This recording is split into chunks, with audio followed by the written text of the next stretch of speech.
Hello good morning class. तो जो आज का हमारा डिस्कस रहने वाला है, आज मैं डिस्कस करूंगा जो मेरे पास में समीकरण और जो सर्वसम है उसको मैं आज समझाने की कोशिश करूंगा। जो मैंने सामने हेडिंग लगाई है कि इक्वेशंस एंड आइडेंटिटी मेरे पास में क्या होता है, आज मैं इसको डिस्कस करूंगा।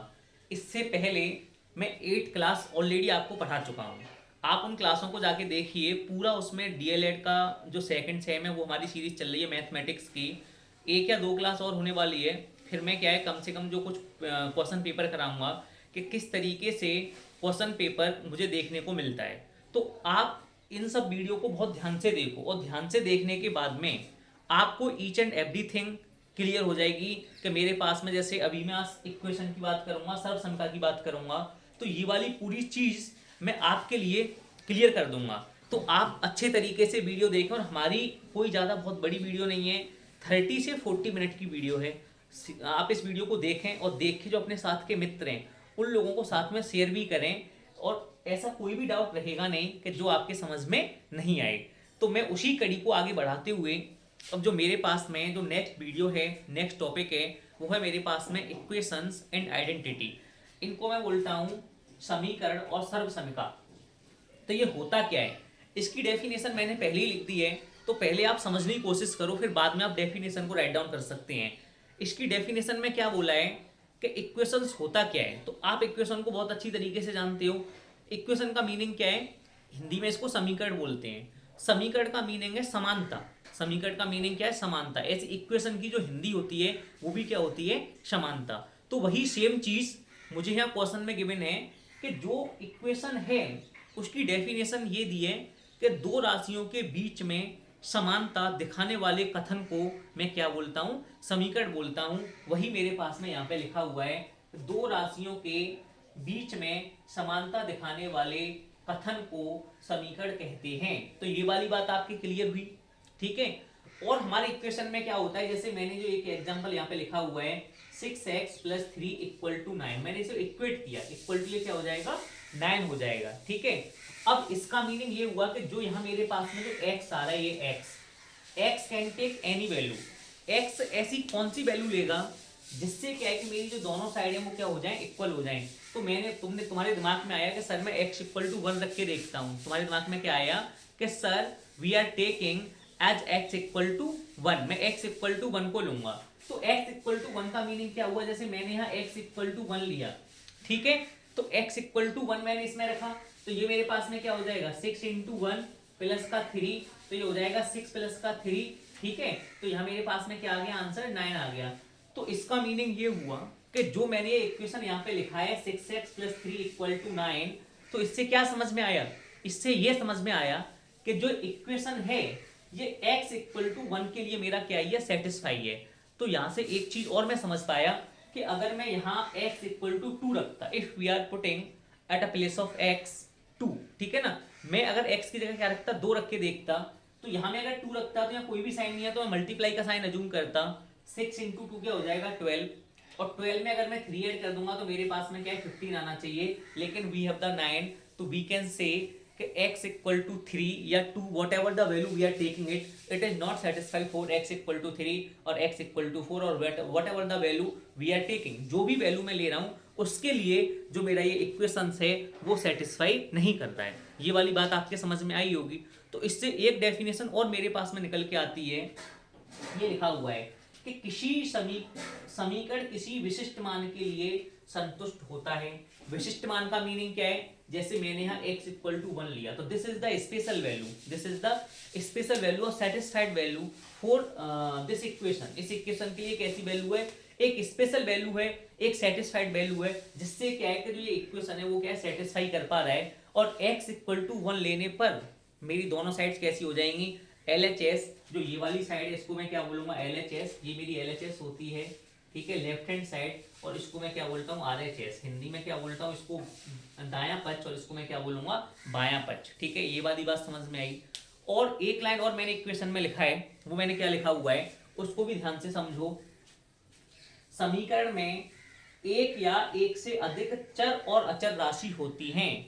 अगर मैं समीकरण की बात करता हूं, चर और अचर राशि का मीनिंग क्या है, चर राशि का मीनिंग होता है उसे मैं वेरिएबल बोलता हूं, और वेरिएबल का मीनिंग क्या है, जैसे x ये मेरे पास में क्या चर राशि है, और अगर मैं 3 की बात करूंगा तो 3 मेरे पास में कौन सी राशि है, 3 एक मेरे पास में कांस्टेंट राशि है, एक मेरे पास में अचर राशि है।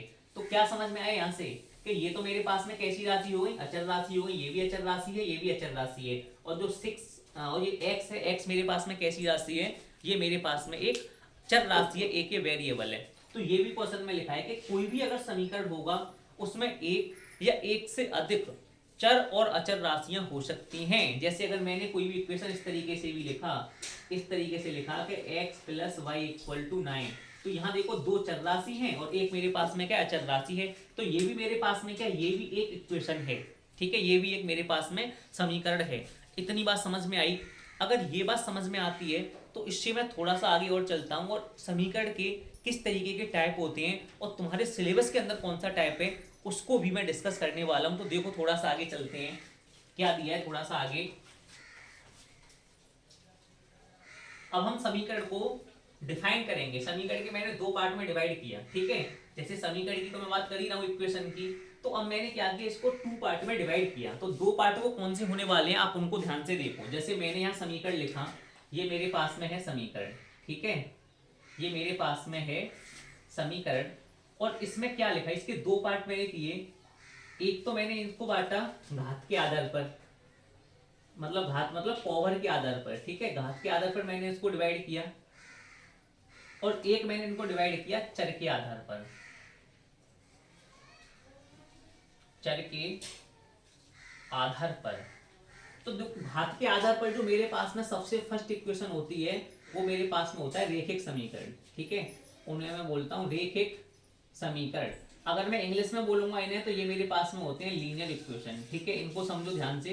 लीनियर इक्वेशन का मीनिंग क्या है कि जो इनकी घात होती है, इनकी जो पावर होती है वो मेरे पास में क्या होती है, इनकी जो पावर होती है मेरे पास में हमेशा क्या होती है, 1 होती है। ऐसे समीकरण को मैं क्या बोलता हूँ, रेखिक समीकरण बोलता हूँ, ठीक है। अब तुम्हारे यहाँ क्या है कि जो रेखिक समीकरण है ओनली एक वेरिएबल वाले, उनमें एक ही चर राशि आएगी, ठीक है, वो हमें सॉल्व करके दिखाने हैं, वो भी तुम्हारे सिलेबस के अंदर हैं। अभी हम उसका भी डिस्कस करेंगे कि किस तरीके से वो आपको सॉल्व करने हैं। तो ये मेरे पास में एक रेखिक समीकरण हुआ जिसमें कितनी घात होती है, एक घात होती है। जैसे अगर मैं एग्जाम्पल की बात करूंगा तो एग्जाम्पल मेरे पास में क्या हो जाएगा, x प्लस 5 इक्वल टू मेरे पास में 6, ये वाला रेखिक समीकरण हो जाएगा। 2x प्लस का 3y इक्वल टू 9, देखो यहाँ भी x की पावर 1 है, यहाँ भी y की पावर 1 है। तो जो वेरिएबल्स होते हैं, जो चर राशि होती हैं, उनकी घात मेरे पास में, उनकी पावर मेरे पास में कितनी होनी चाहिए, 1 होनी चाहिए। अगर 1 होगी तो उसे मैं क्या बोलूंगा, रेखिक समीकरण में बोलूंगा। तो मुझे क्या करना है, जो हमारे सिलेबस के अंदर है वो मैं रेखिक समीकरण की बात करूंगा, ठीक, ये बात समझ में आई। उसके बाद में रेखिक समीकरण के बाद में जो नंबर सेकंड मेरे पास में आने वाला है, नंबर सेकंड पे क्या आएगा, द्विघात समीकरण। नंबर सेकंड पे मेरे पास में आएगा द्विघात समीकरण। उसको देखो, द्विघात समीकरण, द्विघात समीकरण। और एक नंबर थर्ड पे मेरे पास में आएगा त्रिघात समीकरण, त्रिघात समीकरण। द्विघात को मैं क्या बोलता हूं, क्वाड्रेटिक इक्वेशन, ठीक है, क्वाड्रेटिक, और इसको मैं क्या बोल दूंगा, क्यूबिक इक्वेशन, क्यूबिक इक्वेशन, ठीक है। तो ये मैंने क्या बोला, द्विघात। तो तुम समझ जाओगे जहां मेरे पास में 2 घात होगी मैक्सिमम, उसे मैं क्या बोलूंगा, द्विघात समीकरण बोलूंगा। और जहां मेरे पास में 3 घात होगी अगर किसी वेरिएबल की, किसी चर राशि की, तो उसे मैं क्या बोलूंगा, त्रिघात समीकरण बोलूंगा। जैसे एग्जाम्पल को देख लो, जैसे अगर मैंने कोई भी एग्जाम्पल तुमसे पूछा कि मुझे ये बता दो x² प्लस का 5x और प्लस का 6, इसमें कौन सा, ये कौन सा समीकरण है, द्विघात समीकरण है या त्रिघातीय समीकरण है या रेखिक समीकरण है। तो तुम्हारा आंसर क्या होगा कि सर इसमें x की पावर मैक्सिमम कितनी है, 2 है। तो अगर x की मैक्सिमम पावर 2 है तो इसका मीनिंग क्या हुआ, इसका मीनिंग ये हुआ कि जो ये मेरे पास में जो समीकरण है वो कौन सा समीकरण है, द्विघात समीकरण है। तो सभी लोग द्विघात समीकरण के उदाहरण में इसको लिख लेंगे, ठीक है। और ऐसा नहीं x की पावर 1 हो, मैंने एक क्वेश्चन लिखा x² प्लस का y² इक्वल टू 8, ये कैसा समीकरण है, ये भी द्विघात समीकरण है। क्यों, x की भी पावर 2 है और y की भी पावर क्या है, 2 है। तो ऐसे समीकरण को मैं क्या बोलता हूं, द्विघात समीकरण में बोलता हूं। ये वाली बात भी आपके समझ में आई होगी, ठीक है। अब बात आती है त्रिघात समीकरण की। त्रिघात समीकरण का मीनिंग क्या है, अगर मेरे पास में कोई भी वेरिएबल है और उसमें सबसे जो बड़ा वेरिएबल है उसकी पावर कितनी होनी चाहिए, 3 होनी चाहिए, उसे मैं क्या बोलूंगा, त्रिघातीय समीकरण में बोलूंगा। ठीक है, तो त्रिघातीय समीकरण भी आपके समझ में आ जाएगा। तो ये तो मेरे पास में था घात के आधार पर समीकरण। ठीक है, ये बात आप समझ जाओगे, पेपर में पूछ लिया जाएगा कि द्विघात समीकरण को बताओ, इनमें से कौन सा द्विघात समीकरण है, इनमें से कौन सा त्रिघात समीकरण है, इनमें से कौन सा रेखिक समीकरण है। रेखिक समीकरण का क्या मीनिंग है, ये एग्जाम्पल लिखा हुआ है 2x + 3y = 9। x हो या y हो, ये मैटर नहीं करता कि मेरे पास में कितने वेरिएबल्स हैं। जितने भी वेरिएबल्स होंगे उन सब वेरिएबल्स की पावर मुझे क्या देखने को मिलेगी, 1 देखने को मिलेगी। अगर मुझे 1 देखने को मिलती है तो we can say this is the linear equations. If we have the power more than 1 और 2 then we can say this is the quadratic और क्यूबिक इक्वेशंस। ठीक है, तो ये वाली बात ये मैं जानता हूं कि आप लोगों के समझ में अच्छी तरीके से आ गई होगी। ठीक है, अगर मैं चर के आधार पर बात करूंगा तो चर का मीनिंग क्या है, जैसे घात के आधार पर था, अभी मैंने चर के आधार पर आ गया तो मैं क्या बोलूंगा, एक चर वाले, दो चर वाले, तीन चर वाले। मतलब चर का मतलब क्या होता है, इसको समझो, ये होते हैं variables on the basis of variable. ठीक है, ये वेरिएबल्स होते हैं। वेरिएबल कौन होते हैं, जैसे एक्स वाई जेड, ये वेरिएबल है। तो जैसे मैंने बोला एक चर वाले रेखिक समीकरण, एक चर वाले रेखिक समीकरण, तो एक चर वाले का मीनिंग क्या है, जैसे मैंने ऐसे लिखा 6x + 8 = 9, ये एक चर वाले रेखिक समीकरण हो गए। अगर मैंने बोला दो चर वाले रेखिक समीकरण, तो दो चर वाले कौन से हो जाएंगे, उनमें तुम कैसे लिख दोगे, 2x + 8 इधर लिख दिया और यहाँ तुमने लिख दिया 3y, इसमें ही प्लस का लिख दो, प्लस का 3y और इक्वल टू तुमने 9 लिख दिया। तो ये मेरे पास में क्या हो गया, दो चर वाले हो गए। और अगर मैं तीन चर की बात करूंगा, तीन वेरिएबल की, तो जैसे मैंने लिख दिया x + y + z = 6, तो ये यहाँ पे कितने वेरिएबल्स आ गए, तीन वेरिएबल्स आ गए। तो ये एक चर वाला हुआ, दो चर वाला हुआ, तीन चर वाला हुआ। तो ये वाली बात अब समीकरण की पूरी कहानी आपके क्लियर हो गई होगी। ठीक है, अगर इतनी चीज समझ में आती है तो मैं थोड़ा सा इससे आगे और चलता हूँ, और इससे आगे चलने के बाद में अब मैं बताऊंगा तुम्हारे पास में कि जो सर्वसमिका होती है वो क्या होती है। ठीक है, तो सर्वसमिका की बात करते हैं और उसे भी समझेंगे कि सर्वसमिका क्या होती है। देखो भाई ध्यान से,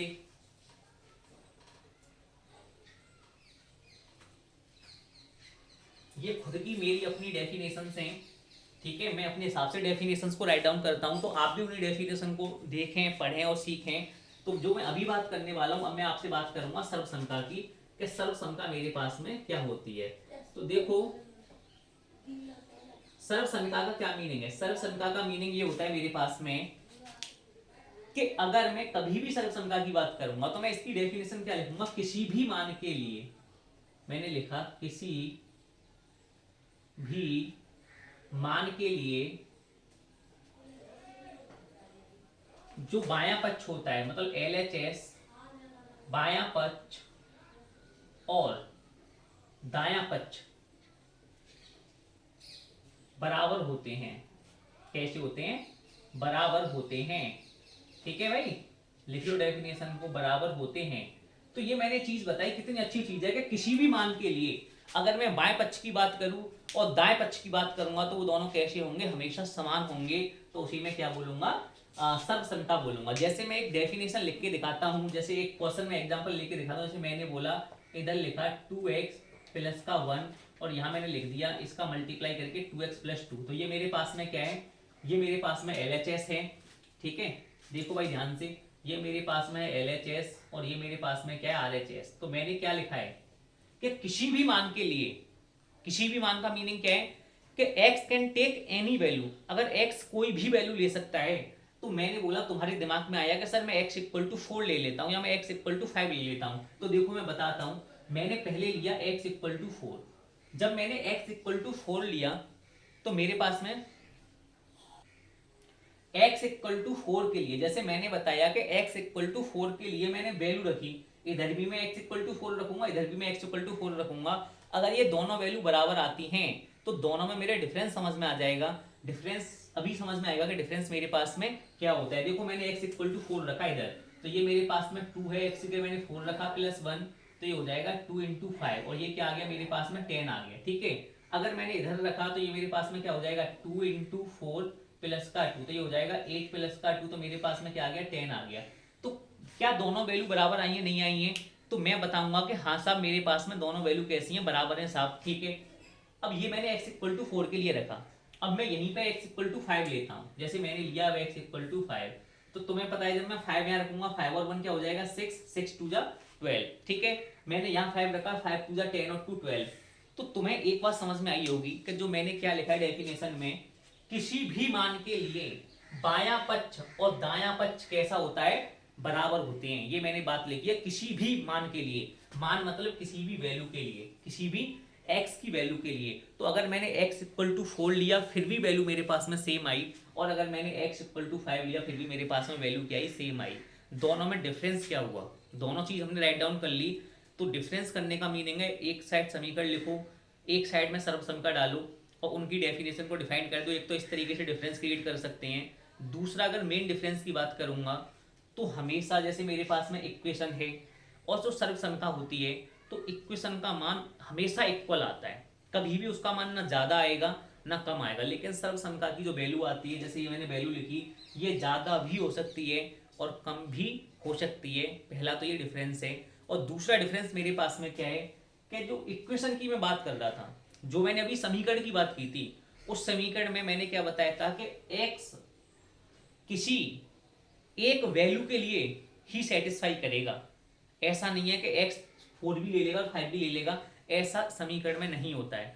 तो मैंने क्या बोला था कि किसी विशिष्ट मान के लिए समीकरण संतुष्ट करता है। और ये इसमें क्या लिखा है, किसी भी मान के लिए, कोई भी वैल्यू ले लो, x 2000 2000 3000 what ever the value, depending on you कि विच वैल्यू यू प्रेफर, जिस वैल्यू को लोगे उसी के लिए क्या करेगा, ये वेरीफाई करता है। देखो, और मैं सर्वसमता की बात करता हूँ, जैसे हमारे पास में बहुत सारे क्वेश्चंस होते हैं that should be based on the identity, जो आइडेंटिटी के ऊपर बेस होते हैं। देखो, और कौन कौन सी आइडेंटिटी होती हैं, इसमें बहुत कुछ होता है सर्वसमता में सीखने के लिए, लेकिन मैं नॉर्मल चीज़ बताता हूँ। जैसे मैंने यहाँ लिखा x प्लस वाई का होल स्क्वायर, ये जब मैं इसको ओपन करता हूँ तो मेरे पास में आ जाएगा एक्स स्क्वायर प्लस का वाई स्क्वायर प्लस का 2xy।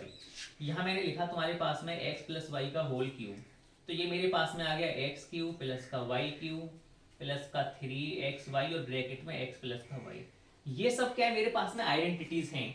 अगर मैं x और y की वैल्यू कुछ भी लूँ और अगर मैं दोनों साइड में रखूंगा तो वैल्यू मेरे पास में हमेशा क्या आने वाली है, समान आने वाली है।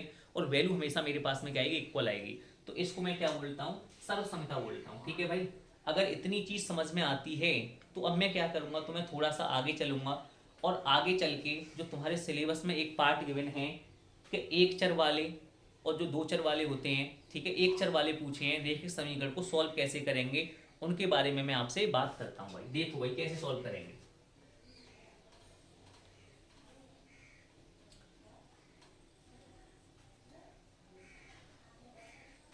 देखो भाई कैसे सॉल्व करेंगे। तो हमारा जो टॉपिक है वो सिलेबस के अंदर है कि एक चर वाले रैखिक समीकरण को सॉल्व कीजिए। ये तुम्हारे पास में सिलेबस में है, एक चर वाले रैखिक समीकरण को हल करो। ठीक है, तो देखो भाई ये बहुत क्वेश्चन ऐसे पूछे गए, तो मैं एक क्वेश्चन लेता हूँ पहले छोटा सा। जैसे मैंने लिखा इधर 6x प्लस का यहाँ लिखा 19 और मैंने इक्वल टू लिख दिया 1। और ये एक चर वाला एक रैखिक समीकरण है। रैखिक समीकरण मैंने बताया था कि जिसकी पावर क्या होगी, x की 1 पावर होगी।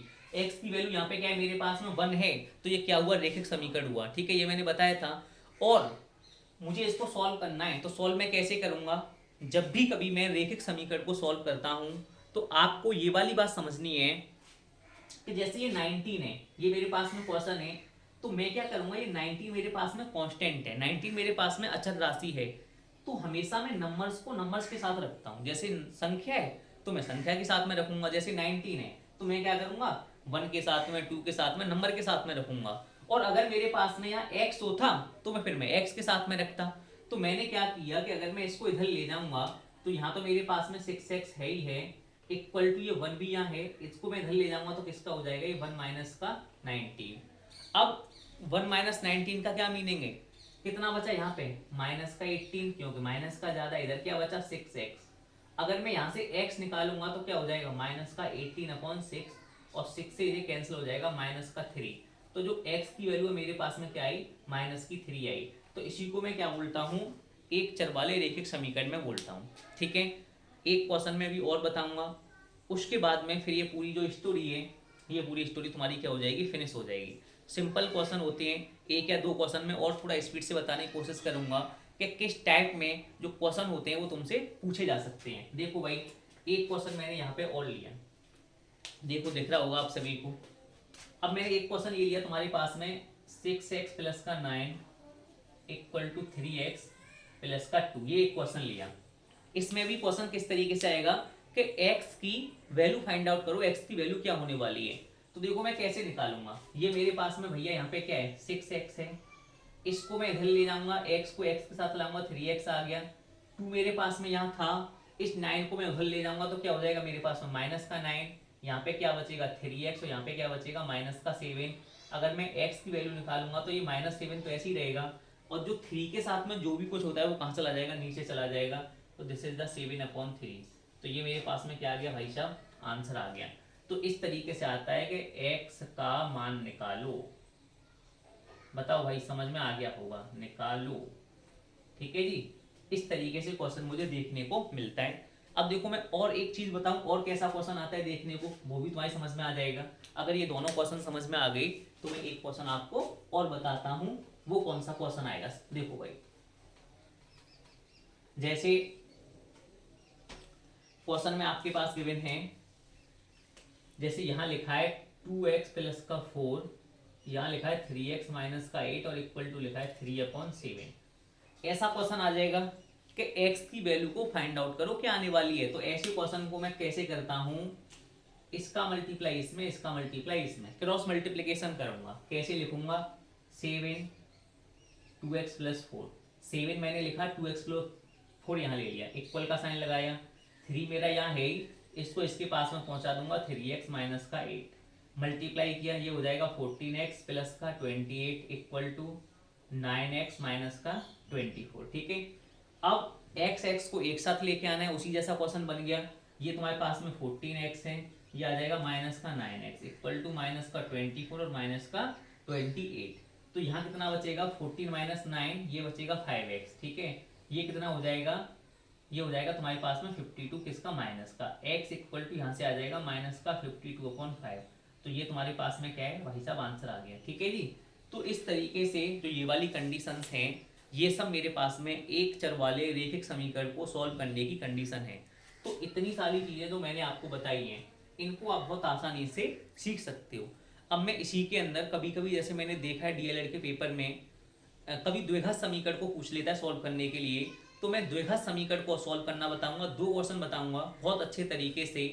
उसके बाद फिर इस वीडियो का अंत कर देंगे, और फिर 2 से 3 टॉपिक तुम्हारे बचेंगे, उनको मैं डिस्कस करूंगा। Then complete mathematics of DElEd second semester will be finished here, okay, bye me. तो ये मैथमेटिक्स तुम्हारा फिनिश हो जाएगा। और अगर जिस बच्चे ने पूरे लेक्चर देख लिए, फिर मैं 2 लेक्चर के अंदर जो यूपी बीटीसी डीएलएड के अंदर जो क्वेश्चंस पूछे जाते हैं, उनको भी डिस्कस करूंगा कि क्या जो चीज़ मैंने पढ़ाई है वो पेपर में आ रही है या नहीं आ रही है, उनके भी डिस्कस हम करेंगे। देखो भाई, अब थोड़ा सा आगे,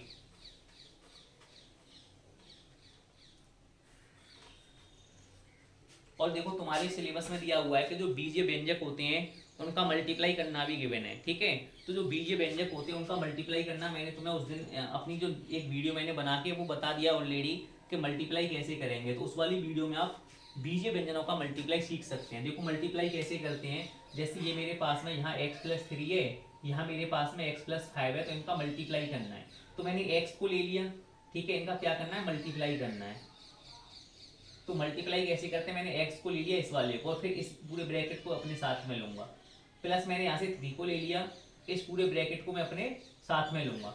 x का मल्टीप्लाई x के साथ करूंगा तो क्या आ जाएगा, x स्क्वायर आएगा। ये वाली बात मैंने कई बार बता दी है कि जब भी कभी मैं मल्टीप्लाई करता हूँ तो x into x, we are getting the x square not 2x। We know very well about it, because in multiplication we are adding the powers if we have the base same. अगर मेरे पास में same base है तो मैं power का क्या addition कर देता हूँ। तो इसको मैंने एडिशन कर दिया इसके साथ में, यहाँ भी पावर मेरे पास में 1 है, यहाँ भी मेरे पास में 1 है, 1 और 1 क्या हो जाएगी, 2 हो जाएगी। 5 का मल्टीप्लाई x के साथ करूंगा 5x प्लस 3 का मल्टीप्लाई x के साथ करूंगा 3x प्लस 5 3 जा 15, ये मेरे पास में आ गया।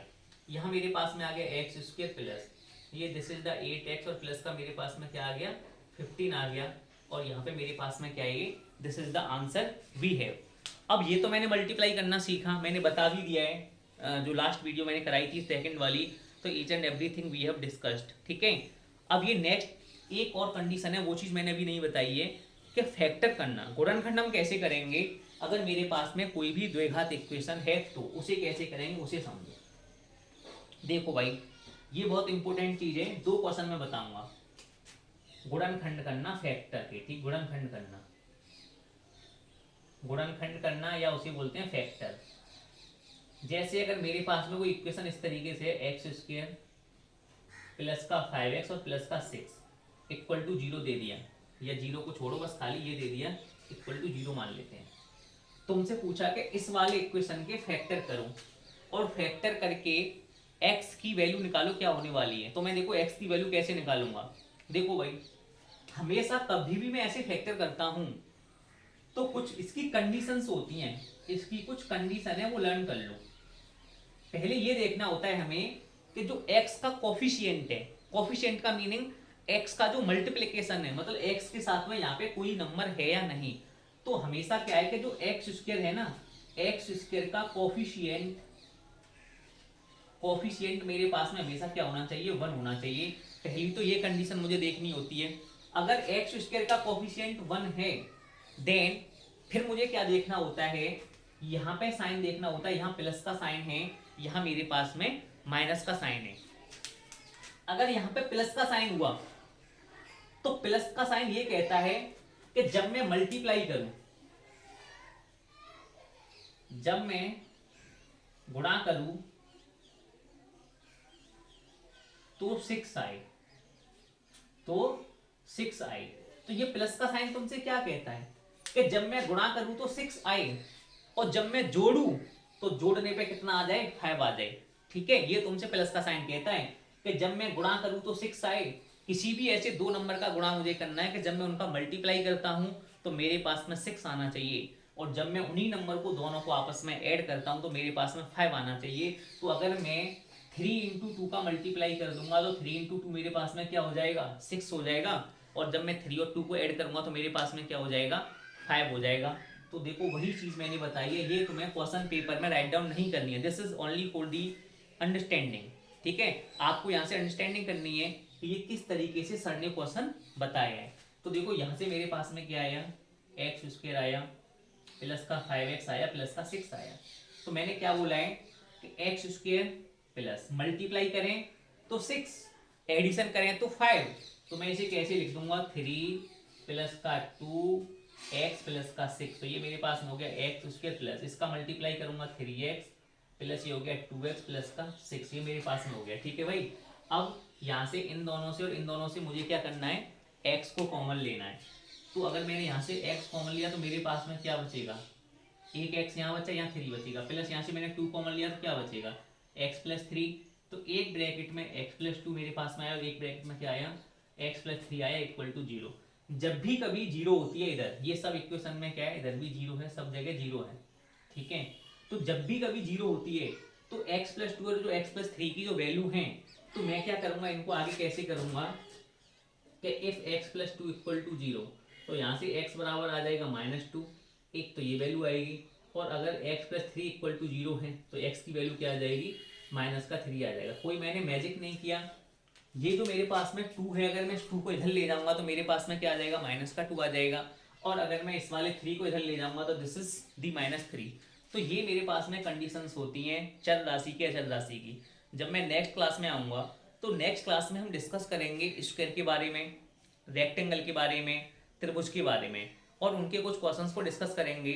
उसके बाद में जो वर्ग, आयतन और ये तुम्हारा सरफेस पृष्ठ क्या होता है, इन सबको डिस्कस करने के बाद में ये चैप्टर भी मेरा पूरा क्या हो जाएगा, फिनिश हो जाएगा, ठीक है। तो आप इस वीडियो को ज़्यादा से ज़्यादा शेयर करें, देखें, लाइक करें, चैनल को सब्सक्राइब करें, ठीक है।